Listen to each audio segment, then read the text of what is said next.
Thank you for listening to Vision Resources Audio Services. Coming up next is another InSight interview featuring Father Michael Scalzi. Today, Father Michael speaks with Jeff Place, the Curator and Senior Archivist for Smithsonian Folkways Recordings. Learn about what a national treasure Smithsonian Folkways provides in this amazing and informative interview. Hi, everybody. This is Father Michael Scalzi, and boy, do we have a great interview for you today here at Vision Resources Audio Services. We have Jeff Place, who is the Curator and Senior Archivist for Smithsonian Folkways Recordings. Now, you may not know what Smithsonian Folkways Recordings are, but in the next half hour, you are going to learn a great deal about what I have to tell you is a national treasure. And Jeff, thanks so much for being with us. How are you? Good. Doing fine. Good. And I understand that I'm speaking to you from, you're in North Carolina.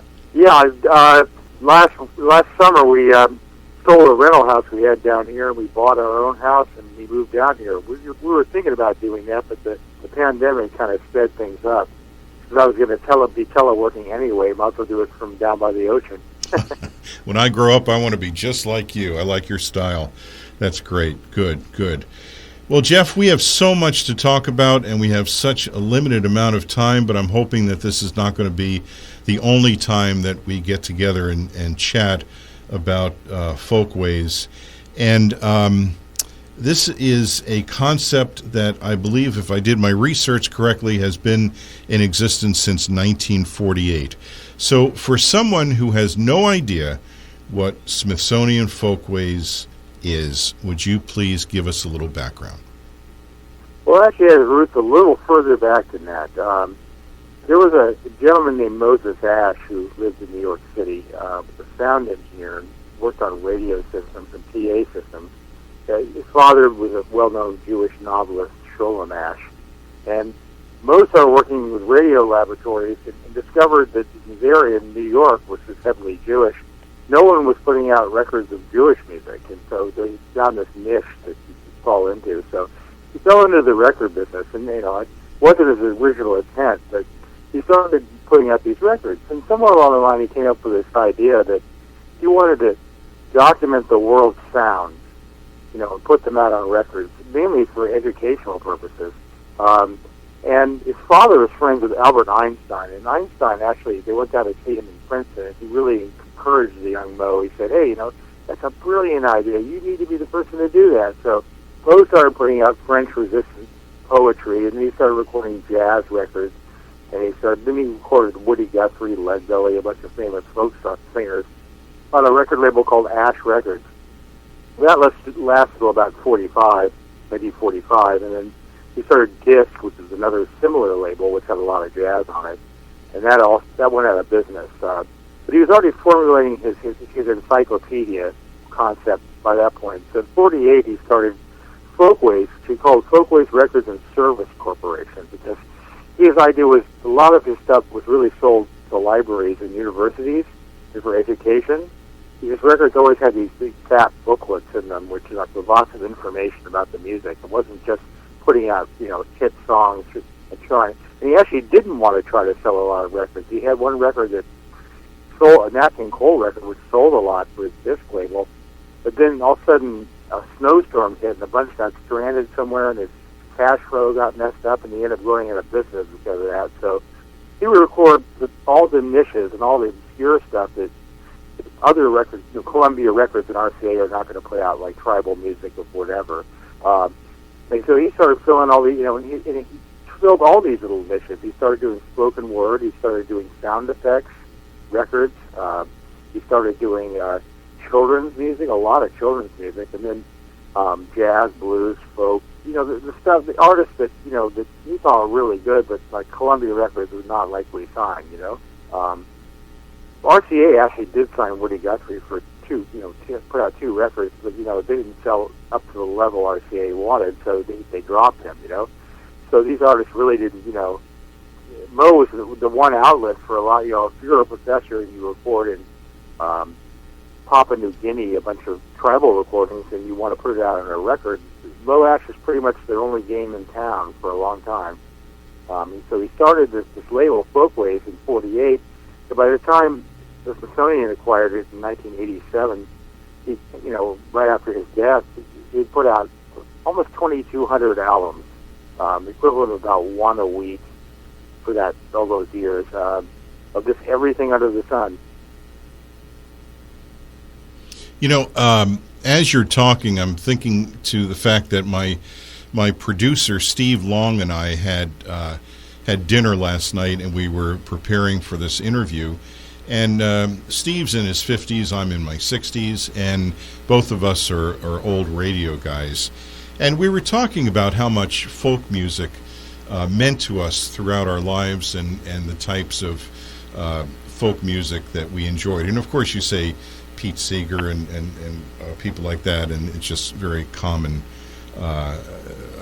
references. But I was amazed when I went on your website the different genres that Folkways has in its library. And I want to just take a second to read a quote here. For those of you listening, if you have a chance, and we're going to give you the website address, of course, for Folkways. There's a short interview with Pete Seeger. Brought back so many memories to see him. May he rest in peace. And in this interview, Seeger says that we should, and I'm paraphrasing the first part, we should cherish the homemade honesty of the great folk music from every country in the world. And I have to tell you, Jeff, I was not aware of the fact that all these countries have a certain type of folk music that is particular to that culture and to that country. Can you speak to that for a minute? Well, a lot of countries actually have multiple, states in the U.S. and countries have multiple forms of, vernacular music or like community-based music, In African countries, you might find 3 or 4 tribes living in the country, like, say, Senegal has Wolof and other tribes there, and they're all different. So, there was all these anthropologists out trying to get all this stuff, so people who were saved, And I think, if a sound archivist and a person who's been preserving music, one of the words I love using is redundancy. Making multiple copies of things, so that if something gets destroyed, then there's a lot of other copies out there in the world. So Mo Ash, by doing that with records, having people, his records didn't sell, millions of copies. They sold might have sold 500 or 1,000 if he had a real big hit. But at least that stuff's out there, and now with all the sort of the ways of getting stuff on the internet and people downloading tracks and stuff, he's really sort of assuring this music is saved somewhere in the future, It's not going to disappear. And, I've even run into situations where, tribal people have gone back and found some of these old recordings, where their tribal language is pretty much almost extinct. And they could actually go back and listen to some of this stuff and, and be able to start trying to get some of their language back. So it serves all sorts of purposes. I don't think Mo ever really thought of himself as just a record company for the sake of being a record company. And, and we still are very much about education. We have a company called Alexander Street Press that, has a subscription thing to universities and schools and things. So if, you have students and you have that subscription, they can just download the full songs and all the liner notes from any of this music. I think we're up to, with all the, since we acquired Folkways, we've acquired a bunch of other little record labels that are like Folkways. I think we're up to something like, close to 50,000 tracks now, all of stuff from all over the place. And you could just sit and download these 50,000 tracks. And you could sit there and study Wolof music from Senegal if you wanted to. It's right there. You answered a question I was going to have for you, which was, do you have an idea of actually how many albums you have? But the number of tracks is, I think, is much more impressive. Paul's it's about 4,000 albums. 4,000? Yeah, I'm just sort of guessing. It might be 60,000 tracks, but it's in that kind of range. We keep adding things, so I don't know what it is right now. Well, when you get up to those numbers, Jeff, the difference between 40 and 60 is, it doesn't matter. It's huge, and it's just awesome.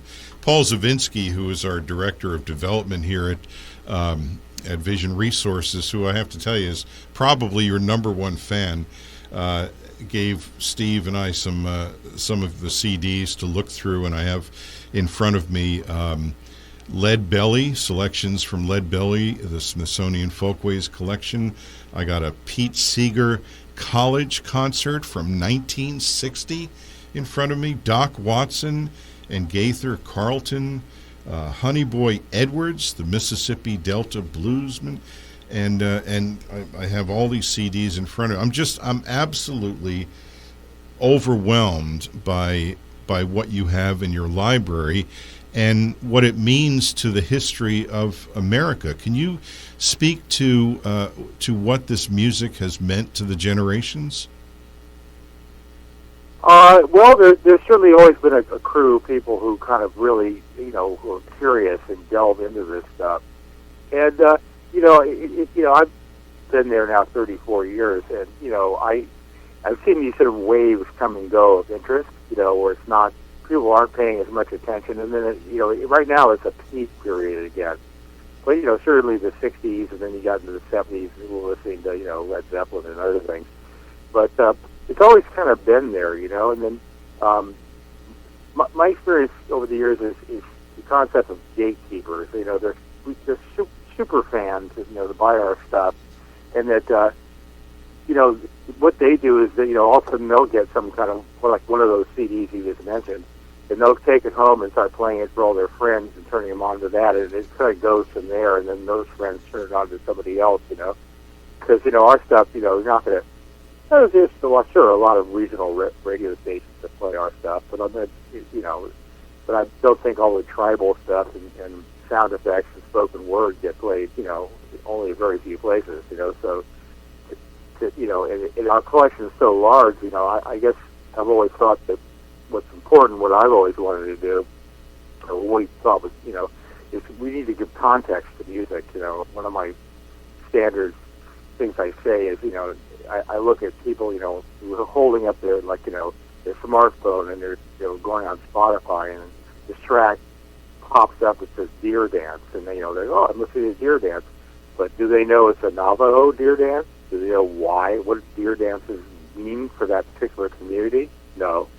So our job is to somehow put that context out there, in a way of information, and hope that people actually will go that extra step and really be able to appreciate the fullness of what they're hearing. If you're just joining us, my name is Father Michael Scalzi, and our interview today, our guest interview, is with Jeff Place, who is the Curator and Senior Archivist for Smithsonian Folkways Recordings. And Jeff, when folks listen to Vision Resources, we have Folkways music between some of our other programming, but we don't use it as filler music. We spotlight it, and Steve Long, my producer, actually does a little background on each of the albums that we play on Vision Resources. And we were talking last night about how interesting this music is. And you mentioned a few minutes ago about young people and thinking back to the 60s and Led Zeppelin and things like that. I'm always amazed when I come across millennials who say, I just discovered this group from the 60s, like the Association or something like that. And I just laugh because Steve and I used to play those records on the radio when they were current hits. So my question for you is, with regard to Folkways, do you see an interest in the millennials or other generations that are discovering this music for the first time? Yeah, lately more than in a while. Like I said, I talked about cycles, and there was the '60s, and then it was later. I don't think in the '80s, it was on a down period probably. But one important thing that happened, which I actually was involved in, was there was a very famous Folkways collection. It might be one of the most famous records on Folkways. It came out in 1952, and there was a avant-garde artist who made films and all sorts of other odd things named Harry Smith, who lived in New York, and he was friends with Allen Ginsberg and a lot of the art world up there, but he was also kind of a manic 78 collector. So he amassed this huge collection of like 78s of like blues and early country music and Cajun and world music and things like that. And he always needed money, so he went in to see Mo Ash to try to sell Mo Ash some of his 78s so he can get some cash, and Mo was looking at this stuff. So, what I'd love you to do, and what has happened is LPs had just shown up.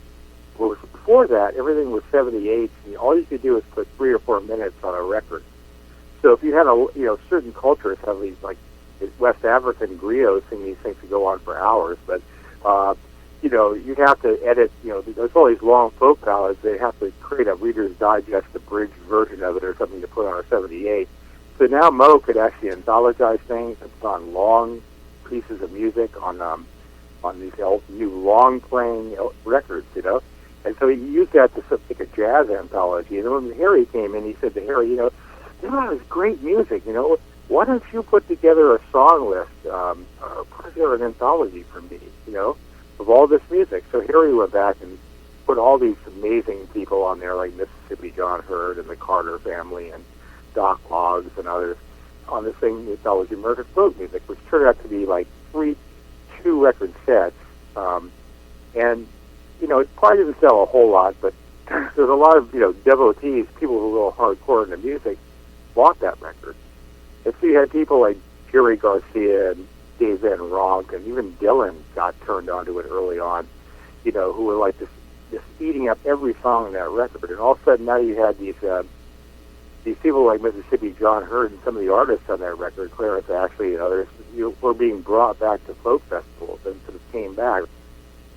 So that record, so I was involved in the 1997 reissue of it on the CD era version, and we put a big booklet in and all that stuff like that. And then right after that, all sorts of these young, what they're calling Americana music now, all country kind of things, all over the place, just started doing whole albums of songs off the anthology, and then it became real big and sort of legendary now. I mean, everybody, a lot of people have had it, and we, it still sells. It's like hard to imagine, but the Smithsonian Folkways would ever have a gold record, but that's a gold record. Yeah, pretty funny. When I went on your website and was doing research for this interview, you have a button on there with all the different genres of music that Folkways encompasses. And the question I have is there any type? And I was just amazed by the length of the list. I mean, it's awesome. And then you were telling me when we spoke earlier about you even have sound effect albums and things like that. So my question, Jeff, is do you have any types of music that don't qualify to be in the Folkways library? Well, I think that the earlier Folkways and us, both and Smithsonian Folkways, I think the idea is there's areas that are really covered by the mainstream, record companies. We don't need to go there. There's no reason for us to go there. So we don't have a lot of Western classical music. We have some, but not a lot. We don't really have any opera. I mean, we have 1 or 2 polka albums. But if you're talking about real kind of mainstream rock and roll or pop music, we don't really have that. That's already been taken care of by somebody. I'm sure you could find all sorts of other, we have some jazz, and mostly historical jazz. We certainly don't have like smooth jazz or anything modern that much. I did a whole box set on the New Orleans Jazz Festival, but that's more New Orleans, and there was some modern stuff on there, but that's not certainly not one of our strengths. But when we're thinking about putting out more stuff, and we continue to put out 30 or so records a year, 20 sometimes, depending. We're looking for where are those holes, in our collection that in the kind of stuff that we think we should be putting out. Again, not the things I just mentioned, because we think somebody else already did it. So we might be looking, somebody approaches us with a spoken word record that's about an insane topic. We're always following the news, so we certainly want this educational stuff to be there in the future for people. So, we might, there was these 4 young African American women who call themselves our native daughters, which is actually a funny thing. They originally wanted to put the title under their 4 names, but the technology of Spotify and places like that will not allow you to have 4 artists. You can only have 3.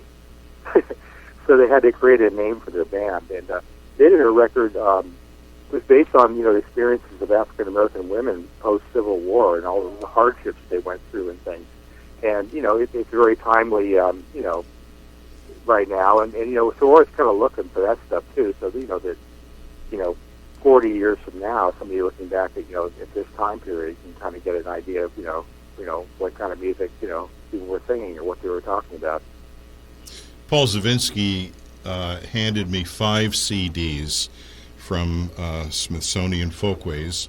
First one is Classic Banjo, then Classic Folk Songs for Kids, Classic Harmonica Blues, Classic Piedmont Blues, and then sort of in line, Jeff, with what you were just talking about, I have a CD called the McIntosh County Shouters, which are spirituals and shout songs from the Georgia coast. I'm taking this home today, and I'm listening to it. I can't imagine how great this is. I mean, there's a cut on here called "Went to the Burial / Sinner Weep So." I mean, this, as you said before, this is America. Yep. Well, a lot of those CDs you just mentioned I put together, so I know them well. The McIntosh County Shouters are, from the Gullah or Geechee people who lived off the coast of South Carolina and Georgia primarily. And they were slaves that brought over a very lazy slave trade. So they managed to keep a lot of their West African, cultural traditions alive. They make baskets and things like that. And they have this very rhythmic thing where they have tambourines or clapping their hands and singing these spirituals. And, and a lot of music's come out of that. I mean, Michael Row the Boat Ashore is one of, it came from the Gullah. Even the song Down on Me that Janis Joplin recorded was a Gullah song. And, they're still out there. And the McIntosh County Shouters and the Georgia Sea Island Singers, those are the 2 big bands, they're like, I don't know how many generations now, the same people are in those bands.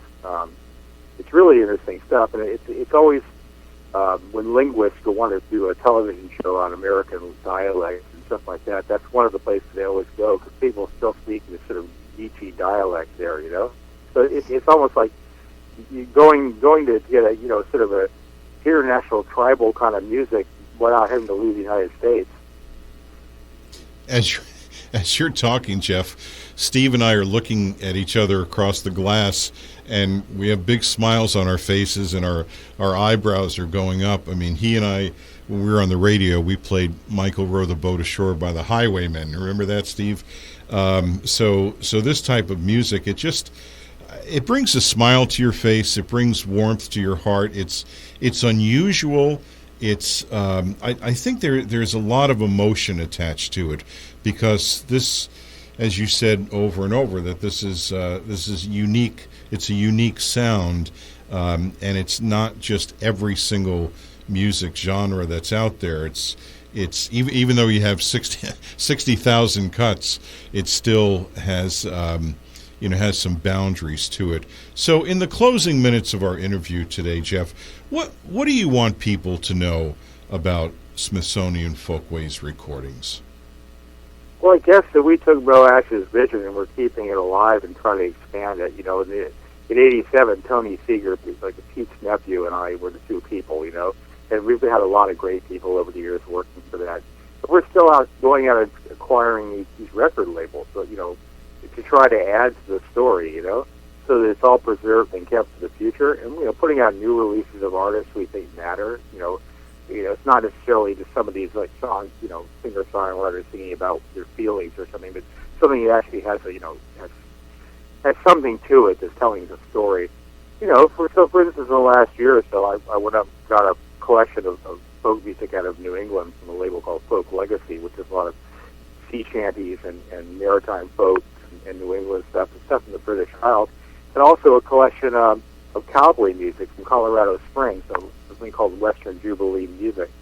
And we're looking at other stuff. We're always looking, back when we can travel again better. I think we'll be out on the road scouting this stuff. And I hope whoever succeeds us, will keep this tradition going. So we can have all this stuff available for folks just to go online and hear, and learn from. And like we said before, I mean, it would just be so incredible if the younger generations sample this music and do more than just sample it, but they embrace it and they learn to love it as we have all learned to love it as well. So, we have to, we get many more young people who want to be interns with Smithsonian Folkways than we could ever possibly put in the building. It's really, personally, I'd love to take them all in and have them around. But, there is an incredible amount of interest among people, just getting out of college or in college, people in their 20s, about the stuff we do. That's great. And that actually is very exciting, and it also is very hopeful, too, because I think sometimes we paint with a broad brush and just write off the young generations as not being interested in musical heritage. And so what you're saying is it gives us a spark of hope. Jeff, how about a website, a way to get in touch with Folkways? What do folks do? Well, Smithsonian Folkways website, which I think is folkways.si.edu, and SI like Smithsonian Institution. That's pretty much everything. We put videos up there, blogs. I'm working actually on discographies for all the 20 labels or so we have. Listing every single title we ever put out. We cross-references and stuff. So it's just a total, a library of sound. And what we try to do with the website is we try to create these things that are doors to lead you into something. You may not even know you want to do that, but you click on something and then you get led to all these different places, and that's what the web does. You just kind of go off down a rabbit hole, and and of course you can buy our stuff, the physical stuff in stores, out there. A lot of our stuff, you can find in like bookstores as well as record stores. Just a lot of them are like books with CDs in them. And you can find it on Spotify and all those online types of places. And then public libraries, they order a lot of our stuff. So that's another option. The liner notes are all online. Unfortunately, we don't have an audio book from the liner notes. That's probably something that we had the manpower to do. I'd love to see it happen. So people could just listen to the liner notes. But we have a lot of stuff on there, programming, videos, and some audio through blogs and stuff, so people can listen to some of the history and some of the context. Jeff, it's been fascinating talking with you, and would you come back and do another interview with us maybe in a couple of months where we can delve into some of these things just a little bit more? Because I feel like we just cracked the door open a little bit, and there's probably so much more you could share with us. Would you do that for us? Yes, I'm glad to. I mean, I think you might have opened more of a door than you wanted, not more than you chew. A few years back, I used to have a radio show that was in the 2000s decade stuff where I would take different things from the collection and have do an hour-long radio show on it. And when I was thinking about it, I sat down with a lined paper thing and a pen and came up with over 400 ideas for different radio shows we could do based on the collection.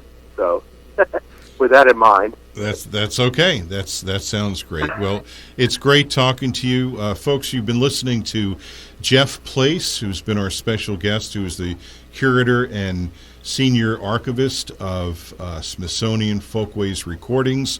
And Jeff, we look forward to having you back again, and thank you so very, very much. Time. This is Father Michael Scalzi. This is Vision Resources of Central Pennsylvania. Thanks for listening, and have a good day.